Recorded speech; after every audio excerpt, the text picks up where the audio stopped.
कल्पना गर्नुहोस् तपाईँ पृथ्वीभन्दा 4 लाख किलोमिटर टाढा हुनुहुन्छ र चन्द्रमा अवतरण गर्न तपाईँको यानमा जम्मा 60 सेकेन्डको इन्धन मात्रै बाँकी छ। तपाईँलाई थाहा छैन कम्प्युटरले पनि काम गर्न छोडिसक्यो र तपाईँ जुन यान चढ्नु भएको छ त्यो गलत डिरेक्सनतिर जाँदैछ। यो कुनै हलिउड फिल्मको दृश्य होइन, यो नील आर्मस्ट्रङको वास्तविक डरलाग्दो अनुभव हो। यो मिसन यति धेरै खतरा थियो कि अमेरिकी राष्ट्रपतिले आफ्ना अन्तरिक्ष यात्रीहरूको लागि श्रद्धाञ्जली सभाको भाषण समेत तयार पारेका थिए। यो भिडियोमा आखिर कसरी नील आर्मस्ट्रङले असम्भव जस्तै देखिने यो चुनौती कसरी पार लगाए र मानवलाई पहिलो पटक चन्द्रमामा पुर्याएर सबै अन्तरिक्ष यात्रीहरूलाई सुरक्षित रूपमा पृथ्वीमा फर्काउन नासा कसरी सफल भयो, आज हामी यो भिडियोमा यही बारे डिस्कस गर्नेछौँ। We choose to go to the moon in this decade and do the other things. Tranquility Base here. The Eagle has landed. कुरा हो सन् 1945 को। त्यति बेला दोस्रो विश्वयुद्ध सकेपछि विश्वमा दुईवटा महाशक्तिहरूको उदय हुन्छ। एउटा हो युएसए, अर्को हो सोभियत सङ्घ। तर दोस्रो विश्वयुद्धमा यी दुईजना सँगै लडेका थिए, तर पछि यी दुईजना बीच कोल्ड वार सुरु हुन्छ। दुईजनाले पछि को बढी सुपेरियर भनेर प्रतिस्पर्धा गर्न थाल्छन्। इकोनोमीदेखि मिलिट्रीसम्म र त्यो प्रतिस्पर्धा अन्तरिक्षसम्म पनि हुन थाल्यो। दुईटै देशहरू उत्कृष्ट स्पेस टेक्नोलोजी बनाउन लाग्छन्। 1957 अक्टोबर 4 मा सोभियत सङ्घले स्पुतनिक 1 सेटेलाइट प्रक्षेपण गरेर अमेरिका भन्दा पहिला प्रक्षेपण गर्छ। यो पहिलो मानव निर्मित वस्तु हो जसलाई पृथ्वीको अर्बिटमा राखिएको थियो। त्यसको केही समयपछि 1958 जनवरी 31 मा अमेरिकाले पनि एक्सप्लोरर 1 नामको सेटेलाइट प्रक्षेपण गर्छ। त्यसपछि दुईवटै देशहरू मान्छेलाई नै अन्तरिक्षमा पठाउन चाहन्छन्। 1961 अप्रिल 12 मा सोभियत सङ्घले युरी गागारिनलाई अन्तरिक्षमा पठाउन सफल हुन्छ। तर अमेरिका पनि यसमा काम गरिरहेको थियो र यसको केही समयपछि अमेरिकाले पनि 1961 मे 5 मा एलन सेफर्डलाई अन्तरिक्षमा पठाउन सफल हुन्छ। दुईवटै कुरामा सोभियत सङ्घभन्दा पछि हुनु परेपछि अमेरिकालाई यो कुरा सहन एकदम गाह्रो थियो र अमेरिका यस्तो कुरा गर्न चाहन्थ्यो जुन सोभियत सङ्घभन्दा धेरै नै अगाडि होस्। त्यसपछि उसले मानिसलाई चन्द्रमामा पठाउने सपना बुन्न थाल्छ। तर पृथ्वीभन्दा 4 लाख किलोमिटर टाढा रहेको चन्द्रमामा पुग्नु कसैको कल्पनाभन्दा बाहिरको कुरा थियो। तर पनि अमेरिकी राष्ट्रपति जोन एफ केनेडीले आफ्नो लक्ष्य चन्द्रमालाई नै बनाउँछ र अमेरिकी कङ्ग्रेसमा सम्बोधन गर्दै भन्छ, यो दशकको अन्त्यसम्ममा अमेरिकाले मानिसलाई चन्द्रमासम्म पुर्याउँछ र सुरक्षित रूपमा पृथ्वीसम्म फर्काउँछ। We choose to go to the moon in this decade and do the other things. Not because they are easy, but because they are hard. जब जोन एफ केनेडीले मानिसलाई चन्द्रमामा पठाउने घोषणा गरेपछि नासा अमेरिकाको सबैभन्दा ठुलो अर्गनाइजेसन बन्छ र 3 वर्षको अवधिमा लगभग 500% बजेट बढाइन्छ र नासामा त्यति बेला लगभग 34,000 कर्मचारी र 3,75,000 इन्डस्ट्रियल र युनिभर्सिटीका कन्ट्र्याक्टरहरू जोडिन्छन्। त्यसपछि एपोलो प्रोग्राम सुरु हुन्छ। यसको एउटै मात्रै उद्देश्य थियो मानिसलाई कुनै पनि हालतमा चन्द्रमामा पुर्याउनु। नासालाई अपोलो प्रोग्राम अन्तर्गत एउटा जबरजस्त प्रविधि बनाउनु पर्ने थियो। नासाले यो भन्दा पहिला पनि प्रोजेक्ट मर्करी र प्रोजेक्ट जेमिनी पूरा गरिसकेको थियो। यस्तै प्रोजेक्टहरू गरिसकेको भएर नासाले आफ्नो अन्तरिक्ष यात्रीहरूलाई अन्तरिक्षमा लैजान सिकिसकेको थियो। तर चुनौती के थियो भने अमेरिकाले जति पनि काम गरेको थियो त्यो पृथ्वीभन्दा केही किलोमिटर माथि मात्र थियो, तर चन्द्रमा पृथ्वीभन्दा 4 लाख किलोमिटर टाढा थियो। वर्षौंको अनुसन्धान र धेरै नै सोच विचार गरेपछि उनीहरूले एउटा मेथड निकाल्छन्। त्यो भनेको चाहिँ एलओआर मेथड थियो र यो भनेको चाहिँ स्पेस क्राफ्टलाई रकेटको थ्रुबाट लन्च गरिन्छ। यसमा 3वटा मोड्युलहरू हुन्छन्, कमान्ड मोड्युल, सर्भिस मोड्युल र लुनार मोड्युल।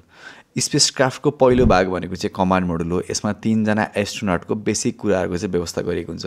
यसमा खाने बस्ने नर्मल कुराहरूको चाहिँ व्यवस्था हुन्छ। यसमा सर्भिस मोड्युल पनि जोडिन्छ। यो मोड्युलमा सामान्यतः अक्सिजन, पावर, फ्युल र पानीको लागि चाहिँ प्रयोग गरिन्छ।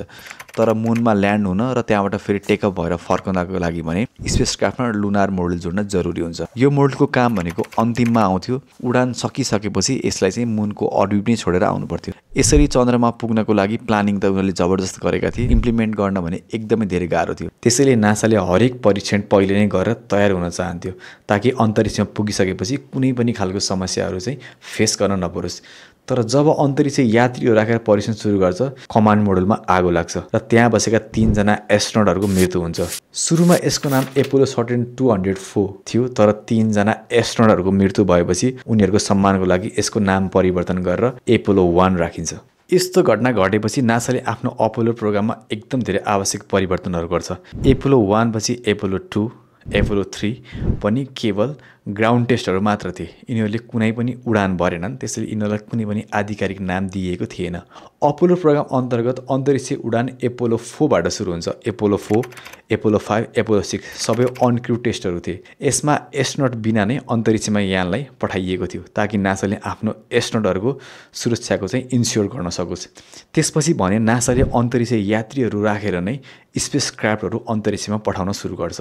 1968 अक्टोबर 11 मा 3 जना एस्ट्रोनट राखेर एपोलो 7 लन्च गर्छ र लगभग 11 दिनसम्म बसेर पृथ्वीलाई लगभग 163 चक्कर लगाउँछ र कयौं धेरै असुविधाहरू हुँदाहुँदै पनि यो मिसन सफल हुन्छ र नासामा काम गर्ने सबैमा एक किसिमको खुसी छाउँछ र हौसला बढ्छ। त्यसपछि नासाले झन अन्तरिक्ष परीक्षणहरूलाई एकदमै धेरै तीव्रता दिन्छ। एपोलो 7 को 2 महिनापछि फेरि 1968 डिसेम्बर 21 मा एपोलो 8 को लन्च हुन्छ। त्यसमा 3 जना एस्ट्रोनटहरू राखेर अर्थको अर्बिटबाट मुनतिर पठाइन्छ। एपोलो 8 मुन अर्बिटमा जाने पहिलो फर्स्ट स्पेस क्राफ्ट बन्छ। एस्ट्रोनटहरूले पहिलो पटक पृथ्वीबाट यति धेरै टाढा पुग्छन् कि उनीहरूले पृथ्वीलाई एउटा सानो डल्लोको रूपमा देख्छन् र चन्द्रमालाई एकदम नजिकबाट हेर्ने अनुभव पनि गर्न पाउँछन्। यतिकैमा 1968 पनि बित्छ। अब जोन केनेडीले भनेको मिति सकिन धेरै बाँकी थिएन। त्यही बेलासम्म लुनार मोडलको परीक्षण पनि गरिएको थिएन। यो बिना चन्द्रमामा अवतरण र त्यहाँबाट उडान भर्न मिल्दैन थियो। यसै बीचमा अमेरिकाले एउटा यस्तो खबर प्राप्त हुन्छ कि सोभियत सङ्घ चन्द्रमा अवतरणमा धेरै नै प्रगति गरिसकेको छ र कुनै पनि बेला अवतरण गर्न सक्छ भनेर। त्यसपछि अमेरिकासँग गुमाउनको लागि अलिकति पनि समय थिएन। त्यसैले 1969 मार्च 3 मा एपोलो 9 लन्च गर्छ र पृथ्वीको अर्बिटमा लुनार मोडलको परीक्षण गर्छ। यो परीक्षण लुनार मोडल कमान्ड मोडलसँग अलग भएर 6 घण्टासम्म स्वतन्त्र रूपमा उडान बढ्छ। यति बेला एस्ट्रोनटहरूले लुनार मोडलबाट निस्केर आफूले लगाउने स्पेस सुटको पनि परीक्षण गर्छन्। यसको प्रयोग चन्द्रमामा झर्नको लागि र त्यहाँ केही समय बस्नको लागि प्रयोग गरिन्छ। लुनार मोडलको पृथ्वीको कक्षमा सफल परीक्षण गरिसकेपछि अब चन्द्रमा अवतरण मात्र परीक्षण गर्न बाँकी थियो। अब लुनार मोडल मुन अर्बिटमा गएर केही समय बिताउनु पर्यो ताकि अन्तिम मिसनको लागि यो महत्त्वपूर्ण प्रक्रियाको पनि सफल परीक्षण गरेर बस्न चाहन्थ्यो। त्यसपछि 1969 मे 18 मा एपोलो 10 चन्द्रमाको लागि पृथ्वीबाट उड्न सुरु गर्छ। Commander Thomas Stafford, lunar module pilot Eugene Cernan र command module pilot John Young थिए। एपोलो 10 को मिसन भनेको चन्द्रमाको कक्षमा पुगेर लुनार मोडलको परीक्षण साथसाथै चन्द्रमा अवतरण बाहेक अरू सबै आवश्यक परीक्षणहरू गर्नुपर्ने थियो।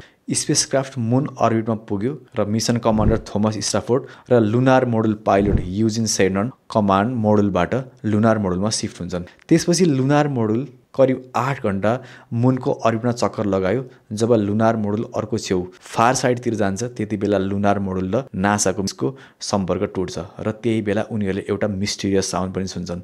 त्यो रेकर्डेड साउन्ड पछि सार्वजनिक गरेपछि कतिले यो आवाजलाई एलियन हो भनेर पनि भन्छन्। तर पनि एस्ट्रोनटले यो आवाजहरूलाई व्यवस्था गर्दै चन्द्रमातिर लाग्छन् र केही समयपछि उनीहरू चन्द्रमाको यति नजिक पुग्छन् कि उनीहरू केवल 9 माइलको दूरीमा मात्र हुन्छन्। तर पनि उनीहरू चाहेर पनि अवतरण गर्न सक्दैनन् किनभने यो लुनार मोडलको टेस्टिङ मात्र थियो।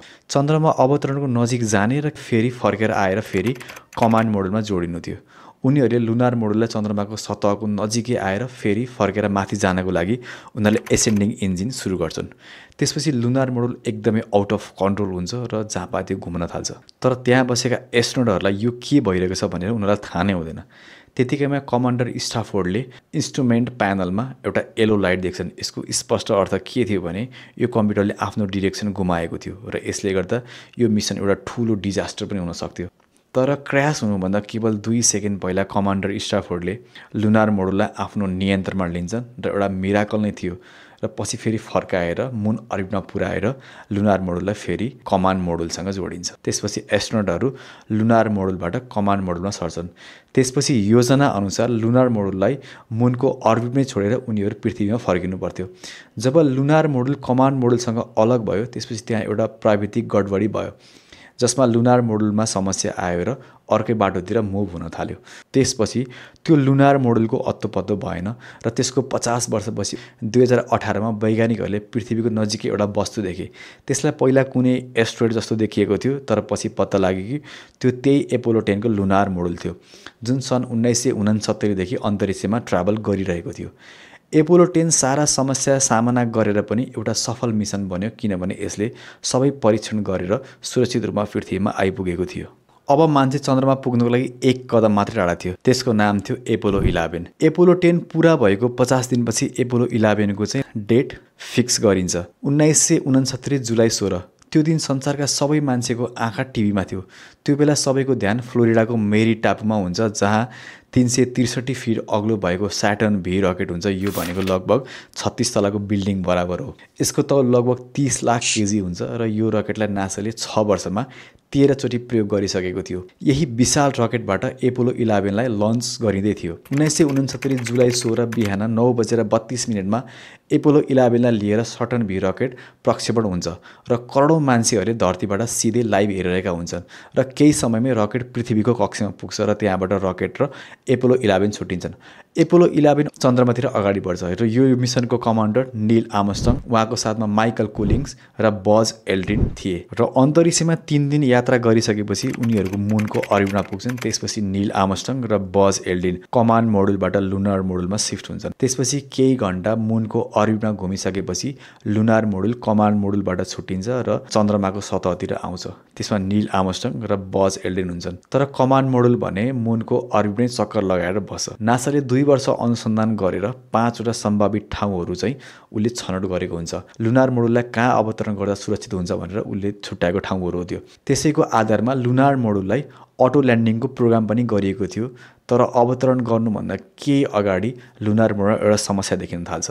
त्यो समस्या के थियो भने जब लुनार मोडुललाई कमान्ड मोडुल छुट्याउने बेलामा दुवैलाई जोडेर राख्ने एउटा रेसिडुअल प्रेसर ठिकसँग बाहिर निकालिएको थिएन। त्यसैको कारण लुनार मोडुललाई एक्स्ट्रा बुस्ट मिलेर चाँडो चन्द्रमाको सतहतिर गइरहेको थियो। तर यसरी नै गयो भने लुनार मोडुल अर्कै दिशातिर पुग्न सक्थ्यो जुन सुरक्षित थिएन। त्यतिबेला अर्को पनि समस्या देखिन थाल्छ। वार्मिङ अलार्म बज्न थाल्छ। त्यो बज्नुको कारण भनेको लुनार मोडुल ओभरलोड भएर बजेको हुन्छ। यदि त्यो समस्या पनि समयमै समाधान भएन भने ठुलो दुर्घटना हुन सक्छ। तर त्यति बेलासम्म 2 जना एस्ट्रोनटले यो समस्याहरू किन आइरहेका छन् भनेर उनीहरूलाई थाहा नै थिएन। जब लुनार मोडुल चन्द्रमाको सतहभन्दा 150 मिटरको उचाइमा आएपछि कमान्डर नील आर्मस्ट्रङले म्यानुअली कन्ट्रोलमा लिन्छन् र नील आर्मस्ट्रङ अवतरण गर्नको लागि सुरक्षित क्षेत्र खोज्दै हुन्छन्। तर त्यति नै बेला फेरि फ्युल इन्डिकेटरमा लो फ्युलको इन्डिकेसन आउँछ र मिसन कन्ट्रोलले जम्मा 60 सेकेन्डको लागि मात्र पुग्ने फ्युल छ भनेर जानकारी गराउँछ। यदि लुनार मोडुललाई 60 सेकेन्डभित्र अवतरण गर्न सकिएन भने अवतरण क्यान्सल गरेर फर्किनु पर्थ्यो जहाँ इन्धन कम हुँदै थियो। त्यति नै बेला इन्धन कम भएको काउन्टडाउन सुरु भइसकेको थियो र त्यति बेला लुनार मोडुल 100 फिटको उचाइमा थियो। त्यसको 30 सेकेन्डपछि लुनार मोडुल केवल 10 फिटको दूरीमा हुन्छ र त्यो बेला बज एल्ड्रिनले चर्को स्वरमा अवतरण गरिदिनुहोस् भनेर भन्न चाहन्थे। तर त्यो भन्दा नील आर्मस्ट्रङको ध्यान भङ्ग हुन सक्छ भनेर उनले त्यसो चाहिँ गरेनन्। तर पछि नील आर्मस्ट्रङले 1969 जुलाई 20 बेलुका 4:17 लुनार मोडुललाई चन्द्रमाको सतहमा अवतरण गराउँछन्। तर जुन ठाउँमा अवतरण गर्नुपर्ने थियो त्यहाँभन्दा करिब 7 किलोमिटर टाढा अवतरण भएको थियो। जब अवतरण भयो त्यति बेला फ्युल केवल 15 सेकेन्डको लागि मात्रै बाँकी थियो र नील आर्मस्ट्रङले अवतरण गरेपछि ह्युस्टनमा भएको मिसन कन्ट्रोललाई खबर गर्छन्। Tranquility Base here. The Eagle has landed.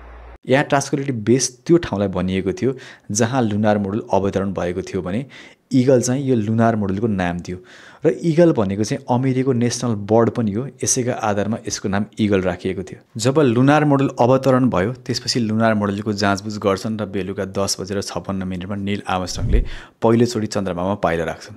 चन्द्रमामा नील आर्मस्ट्रङको मात्र होइन मानव जातिको नि पहिलो पाइला थियो।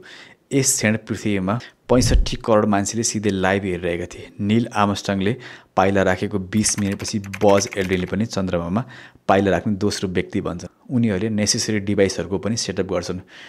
उनीहरूले चन्द्रमामा 23 केजी माटो र ढुङ्गाहरूको नमुना पनि सङ्कलन गर्छन्। साथै त्यहाँ अमेरिकाको एउटा झन्डा पनि राख्छन् र दुवै एस्ट्रोनटहरूले लगभग 21 घण्टा 38 मिनट चन्द्रमामा बसिसकेपछि लुनार मोडुलबाट फर्केर मुनको अर्बिटमा फर्कन्छन् जहाँ कमान्ड एन्ड सर्भिस मोडुल उनीहरूलाई कुरिरहेको थियो। लुनार मोडुललाई कमान्ड एन्ड सर्भिस मोडबाट छुट्याएर मुनको अर्बिटमै छोडिदिन्छन् र 3 जना एस्ट्रोनटहरू पृथ्वीमा सुरक्षित रूपमा फर्के।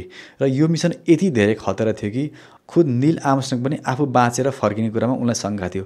त्यसैले उनले आफ्नो अन्तरिक्ष यात्रीहरूको सयौँको तस्विरहरूमा हस्ताक्षर गरेर छाडेका थिए, ताकि आफूलाई केही भयो भने पनि परिवारले त्यही तस्विरहरू बेचेर जिन्दगी चलाउन सकोस् भनेर। तर भाग्यवश सबै कुरा ठिक भयो, उनीहरू सकुशल पृथ्वीमा फर्के। सन् 1969 मात्र होइन, त्यसपछि पनि नासाले धेरैचोटि चन्द्रमामा मान्छेहरू पठाइसकेको छ। सन् 1969 देखि 1972सम्म 12 जना मान्छे चन्द्रमामा पुगिसकेका छन्। एपोलो मिसनहरूमध्ये सबैभन्दा डरलाग्दो र भयावह भनेको चाहिँ एपोलो 13 को हो। एपोलो 13 जब चन्द्रमामा पुग्ने उद्देश्यले पृथ्वीबाट करिब 3 लाख किलोमिटर टाढा पुगिसकेको थियो, त्यति बेला एक ठुलो दुर्घटना हुन्छ।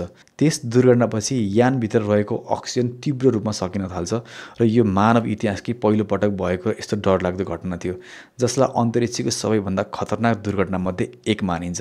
यस्तो अत्यन्तै क्रिटिकल अवस्थामा एपोलो 13 का 3 जना एस्ट्रोनटहरूको लागि अब प्रश्न चन्द्रमामा पुग्ने होइन, बरु छिटो सकिँदै गएको अक्सिजन र पानीसँग जुझ्दै पृथ्वीबाट 3 लाख किलोमिटर टाढाबाट जिउँदै फर्कन सकिन्छ कि सकिँदैन भन्ने बनिसकेको थियो। अत्यन्तै रोमाञ्चक सङ्घर्षको कथा हामी आगामी मुन ल्यान्डिङको यो श्रृङ्खलामा बन्नेछौँ। यो भिडियो कस्तो लाग्यो? यदि मन पर्यो भने चाहिँ लाइक सब्सक्राइब गरिदिनु होला। अर्को भिडियोमा भेटौँला। धन्यवाद।